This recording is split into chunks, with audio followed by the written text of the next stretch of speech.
Yes. तो हमने यहाँ पे अभी कौन कौन से इंटरमीडिएट अभी तक कंप्लीट कर लिया है बोलो? हमने कार्बोकेटाइन पढ़ लिया, free radical, carbon ion, carbene, नाइट्रीन और इससे रिलेटेड सारे रिएक्शंस हो गए थे।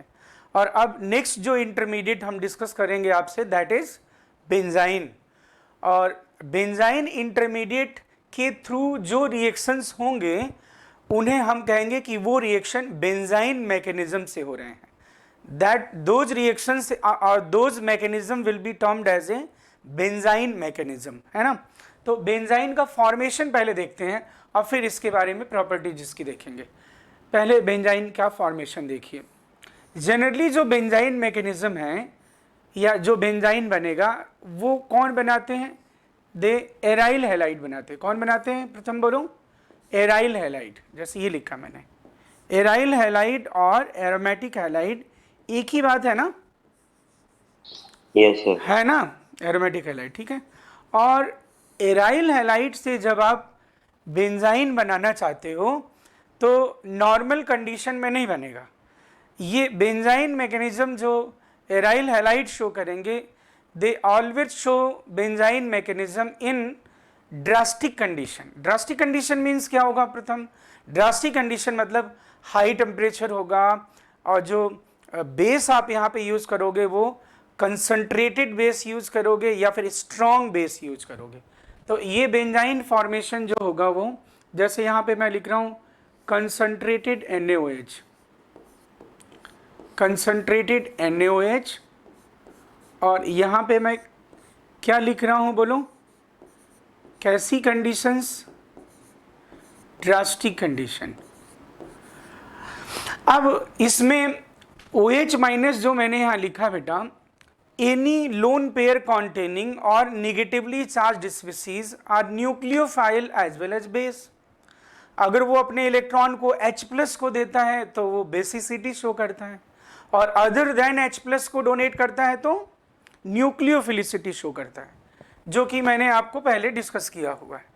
तो अब ये OH माइनस यहाँ पे कौन सा रोल प्ले करेगा? ये ऐसे सेंटर जो हैलोजन से अटैच हों, ये क्या होते हैं बोलो? इलेक्ट्रोफिलिक होते हैं। क्या होते हैं बोलो? इलेक्ट्रोफिलिक। ये OH माइनस अगर अपना न्यूक्लियोफिलिक प्रॉपर्टी शो करे तो इसे इलेक्ट्रॉन कहाँ डोनेट करना होगा? इस इलेक्ट्रोफिलिक सेंटर पे, अगर ये अपना न्यूक्लियोफिलिसिटी शो कर रहा है। लेकिन ये अपनी न्यूक्लियोफिलिसिटी शो नहीं करेगा यहाँ पे। अब क्यों नहीं शो करेगा? क्योंकि यहाँ पे देखो क्या है, there is a partial double bond character. Yes या नो? प्रथम बोलो। पार्शियल डबल, एराइल हैलाइड में कार्बन और हाइड्रोजन के बीच में पार्शियल डबल बॉन्ड कैरेक्टर है कि नहीं? बोलो। Yes sir. और पार्शियल डबल बॉन्ड कैरेक्टर होने से प्रथम ये कार्बन और हाइड्रोजन के बीच का बॉन्ड क्या हो जाएगा? बोलो, स्ट्रॉन्ग हो जाएगा।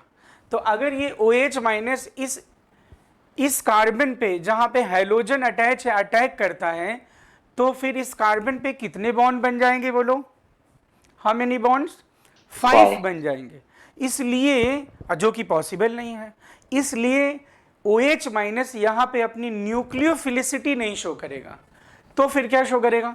ये औरतों वाले हाइड्रोजन, डोंट यू थिंक थोड़े से एसिडिक हैं? एक तो sp2 कार्बन से जुड़े हुए हैं और दूसरा हैलोजन का, आप जानते हो कौन सी इफेक्ट ज्यादा होता है? हैलोजन का -I ज्यादा होता है कि +R होता है? तो जैसा कि आपको बता चुका हूं मैं, -I ग्रेटर देन +R होता है। तो OH माइनस आके यहां से क्या ले जाएगा? H+ ले जाएगा। क्या ले जाएगा बोलो? H+। H+ ले जाना मतलब हाइड्रोजन अपना इलेक्ट्रॉन वहीं छोड़ के जाएगा कि लेके जाएगा? बोलो।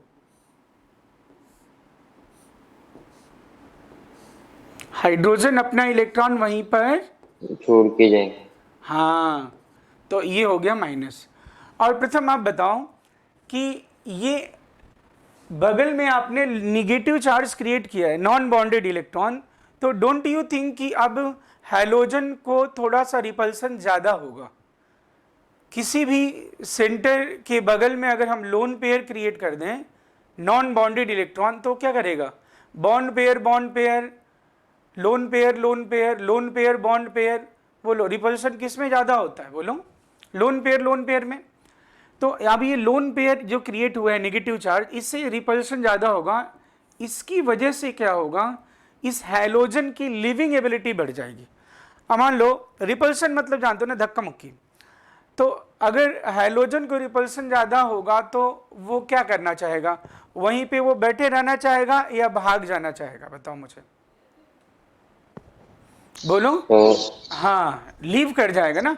तो अब ये हाइड्रोजन यहाँ से लीव करेगा, और वैसे भी ड्रास्टिक कंडीशन है, हाई टेम्परेचर, तो फिर ये बॉन्ड टूटेगा और ये पाई बॉन्ड का फॉर्मेशन हो जाएगा, और ये बन गया देखो बेंजाइन, ये पाई बॉन्ड। अब ये जो पाई बॉन्ड बाहर वाला बन रहा है ना, देखो, तो यहाँ पे हाइब्रिडेशन क्या है बेटा, पहले से sp2 है। यहां भी हाइब्रिडेशन का क्या है बोलो, यहां भी हाइब्रिडेशन पहले से क्या है, sp2 है। तो डोंट यू थिंक कि ये जो बॉन्ड बना है बाहर वाला, ये बाहर वाला बॉन्ड किस ऑर्बिटल की ओवरलैपिंग से बना है बेटा, बोलो। ये जो पाई बॉन्ड बना है, it is formed by overlapping between sp2 orbital and sp2 orbital. किसकी ओवरलैपिंग से बना है, sp2। हाँ, ये बाहर वाला बॉन्ड। और इसमें जो इंटरनल पाई बॉन्ड पहले से हैं, वो किन ऑर्बिटल की ओवरलैपिंग से बने हैं, they are formed by overlapping between 2p and 2p orbital. वो सभी अभी मैं फीचर्स में लिखवाऊंगा। तो पहले बोलो, बेंजाइन फॉर्मेशन में आपको पता चल गया कि क्या हुआ है, बोलो। सर वो जो माइनस पाई में बना वो उसमें क्या किया है वो? हाँ, अब यहाँ से जब हैलोजन आप रिमूव करोगे तो यहाँ पे ऑर्बिटल वेकेंट हो जाएगा कि नहीं, बोलो। Yes sir. और कभी भी ऑर्बिटल वेकेंट हो जाए और बगल में क्या हो, लोन पेयर या नेगेटिव चार्ज, तो ये लोन पेयर किधर मूव कर जाएगा, वेकेंट ऑर्बिटल की तरफ। Vacant, yes sir.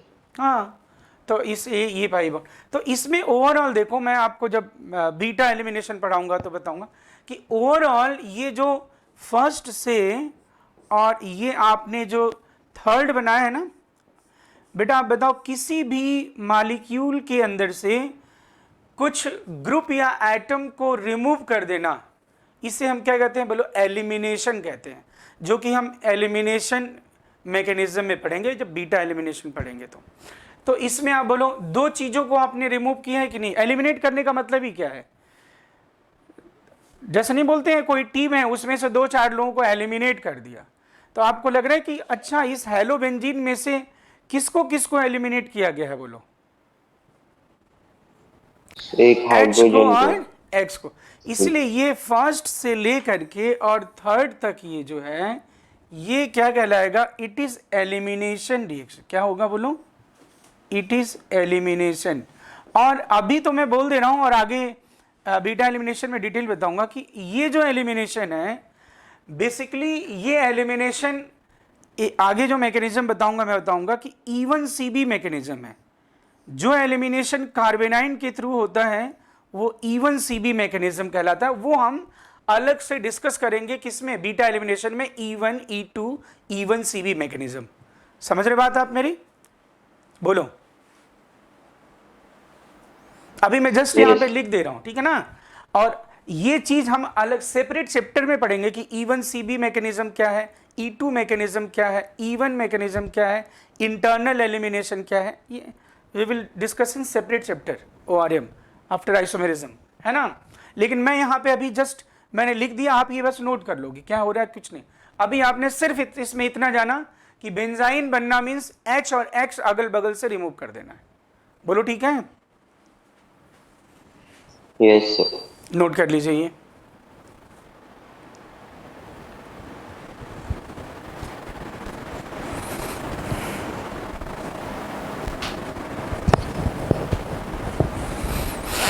Done. 1 minute. Screenshot ले लीजिए, फिर बाद में नोट कर लेना चाहो तो।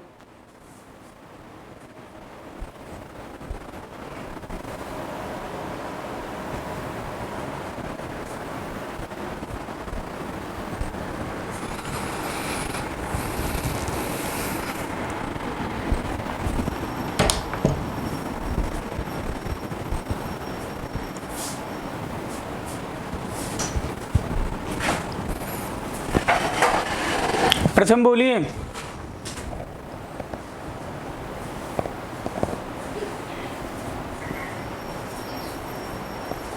Yes sir. डन है बेटा?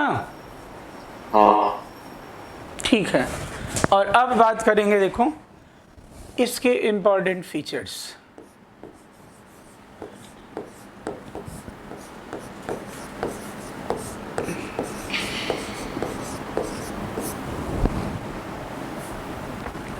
इंपॉर्टेंट फीचर्स में सबसे पहला स्टार लिखिए,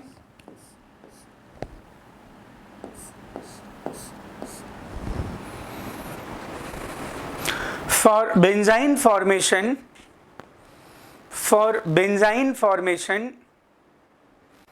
there should be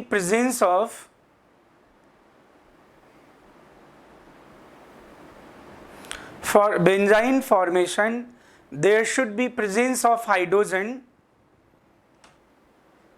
at least at one of the ortho position. For the benzene formation there should be presence of hydrogen at least one of the ortho position. With respect to halogen, benzene बनने के लिए देखो क्या होना चाहिए। अभी मैं बात कर रहा हूं, जब आप बेंजाइन का फॉर्मेशन किससे कर रहे हो बोलो, आप बेंजाइन बना तो रहे हो लेकिन किससे बना रहे हो बोलो, एराइल हैलाइड की बात हो रही है। कोई जरूरी एराइल हैलाइड हो, यहाँ पे हम कोई और लिविंग ग्रुप भी रख सकते हैं, वो भी मैं डिस्कस करूंगा अभी। लेकिन अभी हम सिंपल बात, अगर मैं बोलूँ क्या ये दोनों ऑर्थो पोजीशन पे मैंने आर ग्रुप लगा दिया, हाइड्रोजन छोड़ के कुछ भी लगा दो, एच डी टी छोड़ के कुछ भी अटैच कर दो, क्या इससे बेंजाइन बन जाएगा? देखो बेंजाइन बनाने के लिए सबसे पहले आपने क्या करना पड़ता है बोलो? हाइड्रोजन और हाइड्रोजन नहीं भाई, तो वो तो ठीक है, लेकिन सबसे पहले तो माइनस बनाओगे ना यहाँ पे। Yes sir. H plus remove करना है ना आपको, तो यहाँ पे तो H है ही नहीं, खत्म बात, तो बेंजाइन बन ही नहीं सकता है। तो अगर हैलोजन के रिस्पेक्ट में ये R कोई भी ग्रुप हो हाइड्रोजन को छोड़, हाँ if there is a DT तो भी बन जाएगा, रेट कम होगा भले ही। अगर ड्यूटेरियम ट्राइट्रियम हो तो भी बेंजाइन फॉर्मेशन तो होगा कि नहीं होगा बोलो? Yes sir. हाँ, अब यहाँ पे देखो, लेकिन ये तो चलो अगर हमने हाइड्रोजन नहीं रखा तो बेंजाइन नहीं बनेगा, लेकिन मान लो इस तरह की बात हो, देखो अब मैं यहाँ पे क्या करता हूँ, ये है आपका हैलोजन और यहाँ पे मैंने लिखा है कार्बोक्सिलिक और यहाँ पे लिखा है मैंने R। आदित्य देखते रहना, ठीक है ना। अब यहाँ पे मैंने क्या किया, NaOH और ये CaO और ये हीट, ठीक है ना। अब बताओ क्या हैलोजन के रिस्पेक्ट में ऑर्थो पे हाइड्रोजन है क्या? नहीं है ना। बेंजाइन नहीं बनना चाहिए, बेंजाइन नहीं बनना चाहिए, लेकिन इसमें बेंजाइन बनेगा क्योंकि आप जानते हो सोडा लाइम के प्रेजेंस में कार्बोक्सिलिक एसिड का जो डिकार्बोक्सिलेशन होता है उसमें कौन सा इंटरमीडिएट बनता है? इंटरमीडिएट कौन सा फॉर्मेशन होता था? तो ऑब्वियसली इसमें कार्बन, तभी तो बताया था reactivity towards decarboxylation is directly proportional to stability of carbanion. याद नहीं आया? इसमें हम क्या बनाते थे बोलो, डिकार्बोक्सिलेशन में क्या बनाते थे बेटा? Carbanion. तभी तो बीटा कीटो एसिड और gem dicarboxylic acid were much reactive for decarboxylation because resulting carbanions are resonance stabilised. Okay, देखो माइनस आ गया और ये है Cl और ये है अपना R। हमें हाइड्रोजन क्यों चाहिए था? क्योंकि हाइड्रोजन हटाने के बाद हमें ऑर्थो पे कैसा चार्ज मिल रहा था? निगेटिव, निगेटिव चार्ज है, देखो ये निगेटिव चार्ज, इसलिए हाइड्रोजन चाहिए था ना। तो हमें हाइड्रोजन से क्या लेना है? हमें तो मतलब क्या है, निगेटिव चार्ज आना चाहिए यहाँ पे। अब वो निगेटिव चार्ज हाइड्रोजन से नहीं, डिकार्बोक्सिलेशन से आ गया है। ये नेगेटिव पाई में Cl परे। अब देखो बेंजाइन बना कि नहीं, देखो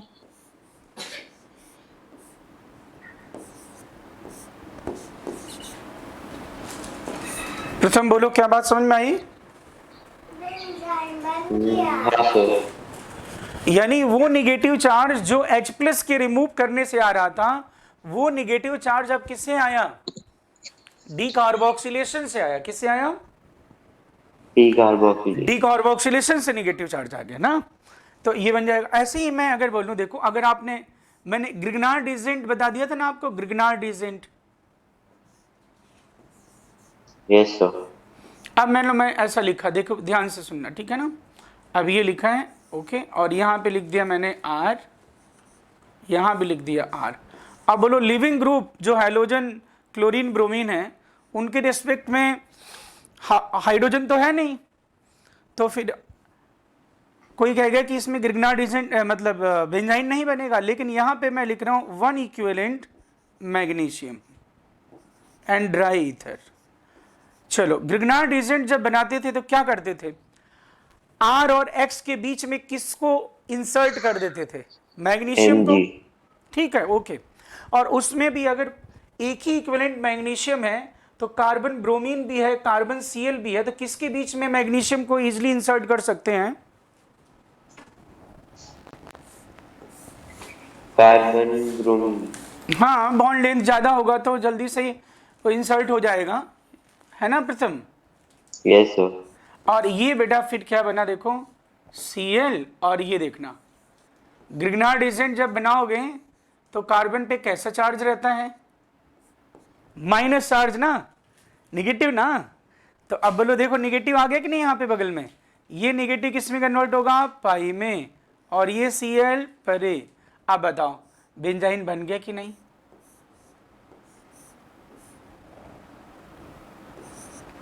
प्रथम बोलो। Yes sir. तो जो निगेटिव हमें चाहिए था लिविंग ग्रुप के बगल में, वहां पे हाइड्रोजन अगर नहीं है तो वो कार्बोक्सिलिक या फिर ग्रिग्नार्ड एजेंट फॉर्मेशन के थ्रू भी वो निगेटिव हम क्रिएट कर सकते हैं। ओके। अब फिर ये देखो ओके। बेंजाइन का फॉर्मेशन हो जाएगा, ये नोट कर लीजिए।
नोट कर लिया प्रथम?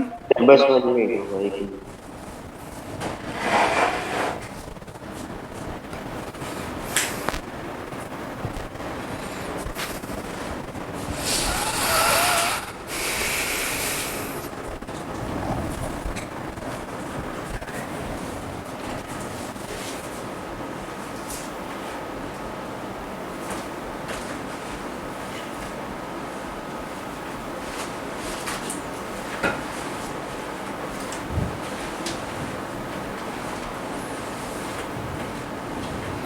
हाँ प्रथम बोलो। डन।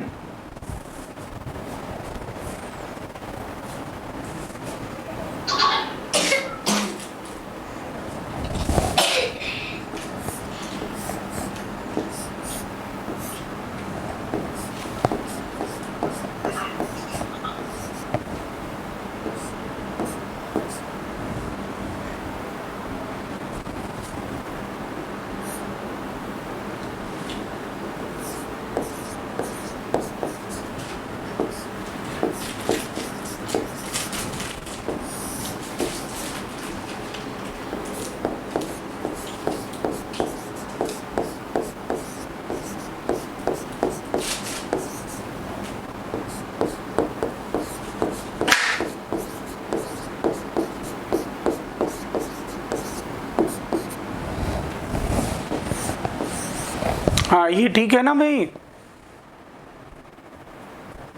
प्रथम? क्या सर? हाँ सर। ये फटाक से बना दो सकते हो।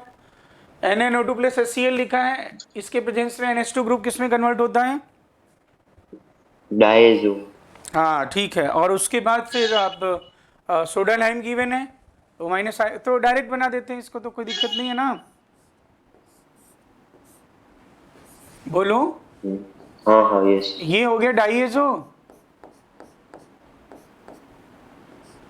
यहाँ पे CH3 लिखा है और ये रहा आपका कार्बोक्सिलिक सोडा लाइम। तो ये तो बहुत आसान है, ये होगा डाइएजो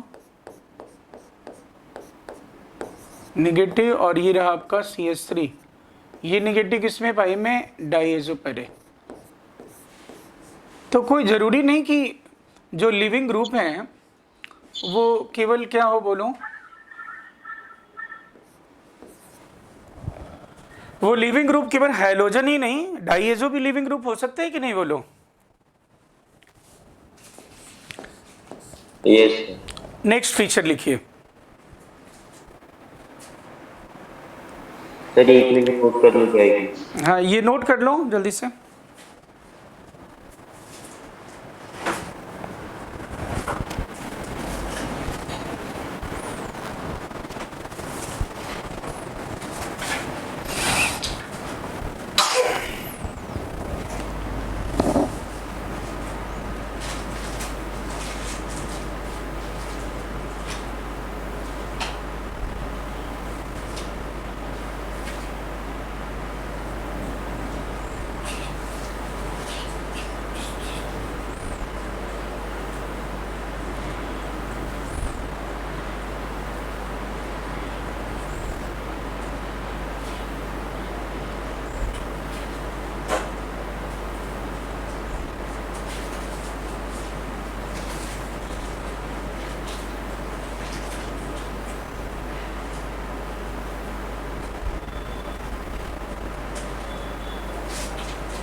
यस। डन। यस। ठीक है, अब लिखो बेटा, if ortho hydrogens are replaced by D और T, if ortho hydrogens are replaced by deuterium और tritium, rate of benzyne formation decreases, rate of benzyne formation decreases. If ortho hydrogens are replaced by deuterium or tritium, rate of benzene formation decreases. Rate of benzene formation decreases.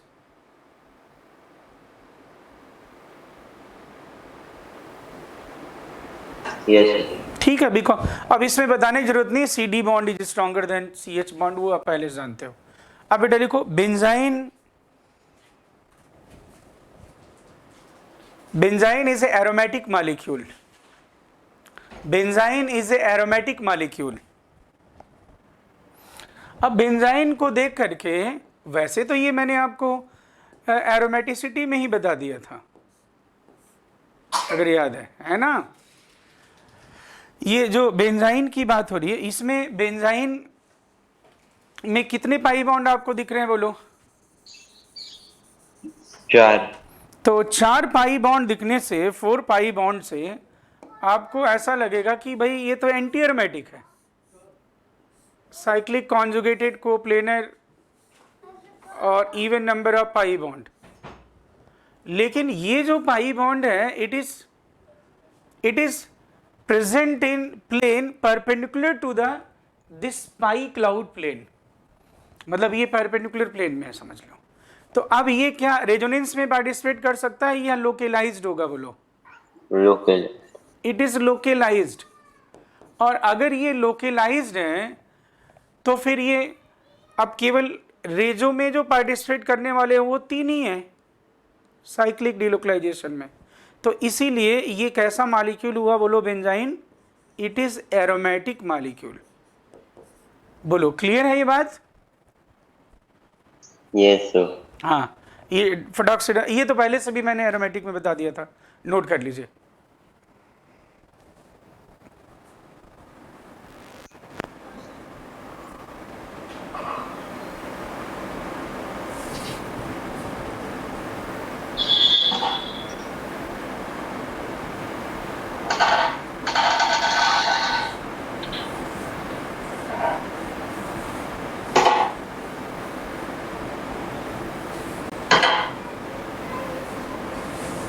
Yes sir. Note कर लिया। अब लिखिए benzene having 2 types of pi bond, benzene possess 2 types of pi bond, benzene having 2 types of pi bond,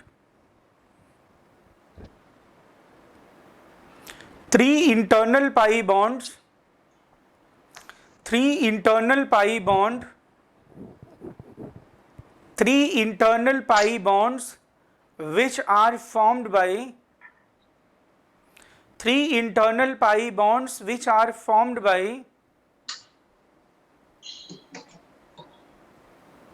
overlapping between 2p and 2p orbital, 3 internal pi bonds which are formed by overlapping between 2p and 2p orbital, overlapping between 2p and 2p orbital.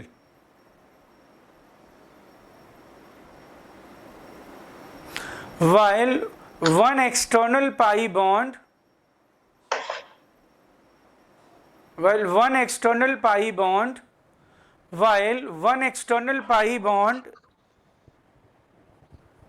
which is formed by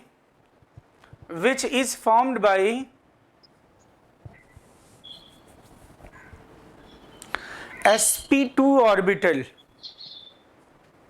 which are formed by overlapping between, मतलब क्या बोला मैंने, वापस बोलो, one external pi bond which is formed by overlapping between sp2 and sp2 orbital, sp2 and sp2 orbital.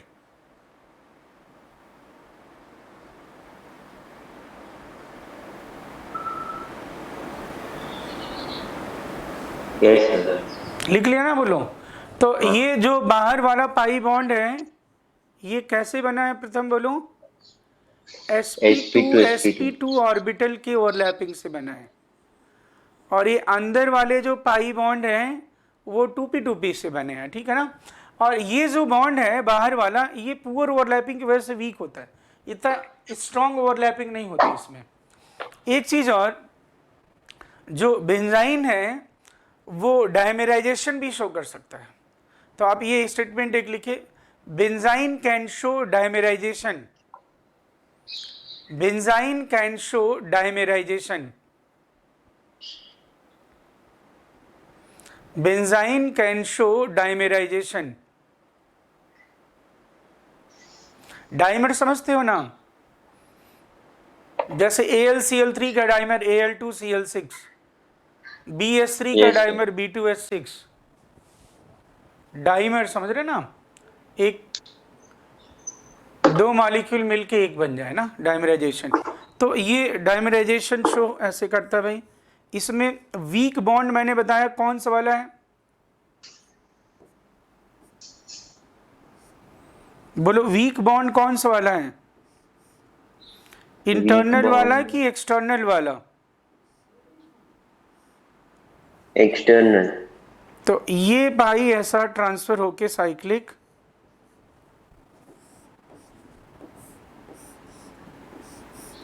और ये एक molecule बनाएगा जिसमें दो तो एरोमेटिक होंगे, लेकिन एक रिंग जो होगा वो एंटी एरोमेटिक होगा। देखो कौन सा एंटी एरोमेटिक है, दिख रहा है ना, ये बीच वाला, बीच वाला ये। हाँ 4 मेंबर जो है।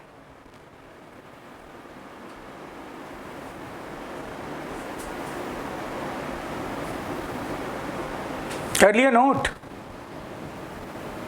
एक सेकंड।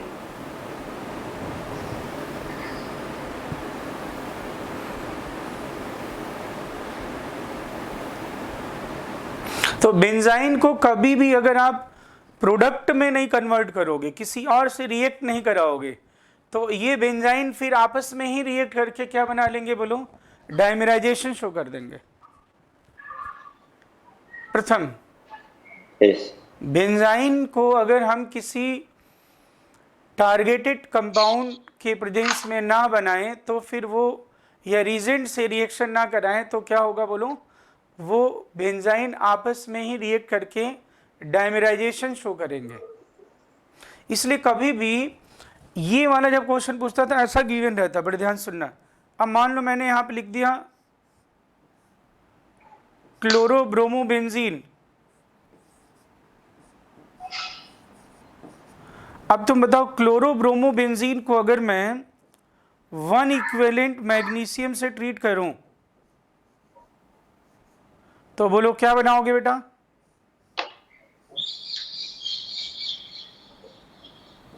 सर ये उसमें बस Mg ऐड कर Cl और ये MgBr हो जाएगा ना, और इस Yes, sir. MgBr से फिर क्या बनेगा, ये बेंजाइन बन जाएगा कि नहीं? तो अगर कहीं पे गिवन होगा कि डाइक्लोरोबेंजीन, क्लोरोब्रोमोबेंजीन विशनल वाले पोजीशन पे, और उनको 1 इक्विवेलेंट मैग्नीशियम से ट्रीट करते हैं, तो फिर बेंजाइन नहीं, हम सीधे क्या लिखेंगे, डाइमर वाला ही प्रोडक्ट लिख देंगे ऑप्शन में जो होगा। बोलो समझ में आ रही बात?